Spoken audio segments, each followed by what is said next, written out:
Are you ready to unlock growth, build resilience, and confidently take the next step in leadership, career, and faith? Welcome to The Next Move. I'm Orvin Kimbrough, a CEO, author, and leader with a passion for helping people and organizations thrive. My journey from foster care to CEO has fueled my mission to help professionals scale their confidence, leadership, and influence through mindset shifts, expanded networks, and bold action. Each week, I'll share reflections ripped straight from my blog to inspire and empower you with actionable insights. Let's get started and make your next move your best move.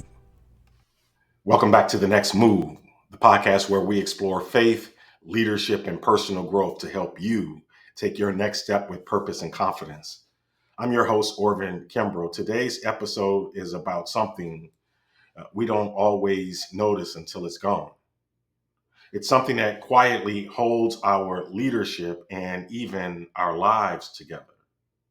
We're talking about stability, institutions, and why ethical leadership needs a strong framework now more than ever. Let's dive in. When nothing feels stable or predictable, it's hard for ethical leadership to survive. Because in those moments, our first instinct is usually to protect ourselves. Am I right? We focus inward. We stop thinking about the broader good. We stop thinking about each other. Leadership needs frameworks. I truly believe that. And so does society. If the rules aren't known, if there is no clear playbook, well, people start making up their own rules. That's not leadership.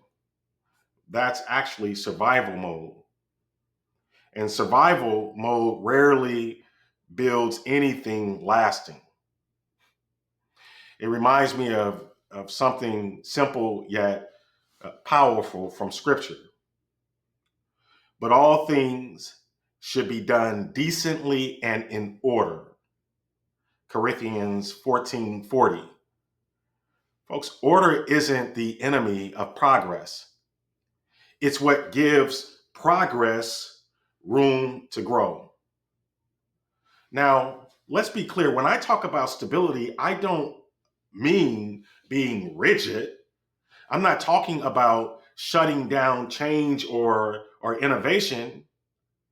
I define stability as predictability, where the only constant is not chaos.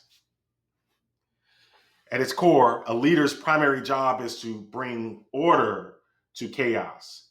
Our job is to create environments where people can breathe, where they can create, where they can innovate and trust what's around them. Ethical leadership communicates the why, not just the what. It explains how decisions are made. Ethical leadership, well, it owns the trade-offs, and it invites people to be part of a community even when they disagree. And let's be honest, the tension is real. Sometimes it feels like stability and innovation are at odds. But great leaders know true innovation leaps from a firm foundation, not from an abyss. Here's where institutions come in. Healthy institutions act as mediators. They act as mediators between individuals and society. They give us small examples of how to engage, small examples of how to resolve conflict, small examples of how to make decisions, how to imagine the future together. When institutions are strong, leadership flourishes. When they are destabilized, conflict spreads like wildfires. I've learned this firsthand. When moving from serving on the board of the bank to leading it operationally, I had all kinds of ideas about what needed to change. But once I stepped into the role, I realized something. You can't just tear things down without understanding why they were built in the first place.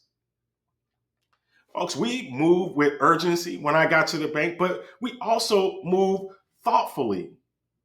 We dismantled what needed to be dismantled, but we were careful. We were careful not to destroy the foundations that still mattered. Leadership isn't just about action, it's about stewardship. Did you catch that? Stewardship isn't passive, it's the careful tending of the conditions that allow others to thrive. I like that. And if we don't tend to those foundations, Scripture also reminds us this: when the foundations are being destroyed, what can the righteous do? That's Psalm 11:3. Now, let's take a look at a couple of real world examples. In South Africa, after apartheid, the Truth and Reconciliation Commission created a framework that allowed the country to heal. It gave people a space to tell the truth, a space to confess, and a space to be heard. Because there was a trusted institution mediating that process. Leaders like Nelson Mandela and Desmond Tutu could guide the country toward forgiveness, not revenge. But in Venezuela, the story went another way. As democratic institutions eroded, courts, legislatures, elections, ethical leadership, well, it couldn't survive. This goes back to my point. Without strong frameworks, leadership devolved into what? Power grabs, economic collapse, and mass immigration. Institutions aren't just bureaucracies. They are the frameworks that allow leadership to flourish. When institutions are strong and values align, folks, they amplify leadership. But when they weaken, even the best leaders can fall. We live in what everybody keeps calling uncertain times. But even in uncertainty, there are things that must remain certain. Our ethics, our values, and our commitment to building frameworks that last. Without them, folks, we don't just lose efficiency, we lose trust. We lose the belief that effort matters. We lose the idea that the future is worth building. This is a cultural moment that demands wisdom. Will we evolve into something stronger, or will we devolve into something we don't recognize? That's our choice. So if you're leading anything right now, if you're leading a business, if you're leading a school, if you're leading a nonprofit or a family, here's what I encourage you to do. Folks, speak clearly. Speak clearly about how decisions are made, not just what decisions are made. Protect predictability where you can so innovation has something to stand on. Strengthen the small traditions that build trust. Own the trade-offs honestly. Move at the speed of wisdom, not just the speed of urgency. And there are some signs that institutions are getting stronger.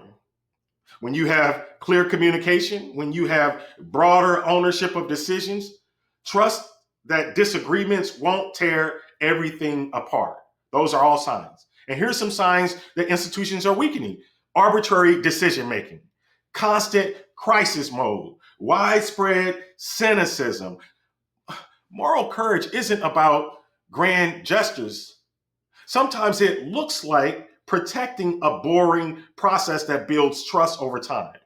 Sometimes it looks like steadying the ship when everyone wants to jump. Leadership isn't just about results.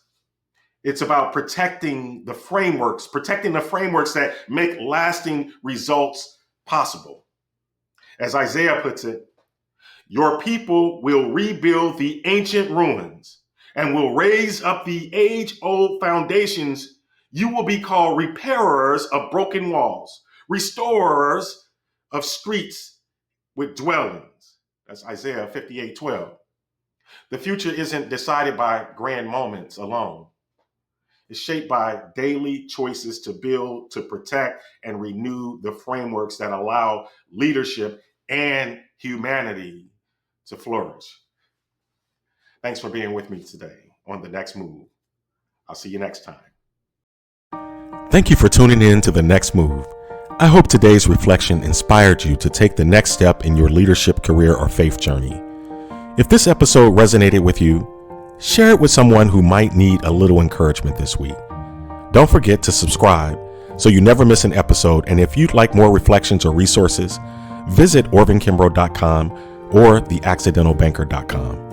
Until next time, remember, every step you take brings you closer to thriving. Let's keep moving forward together.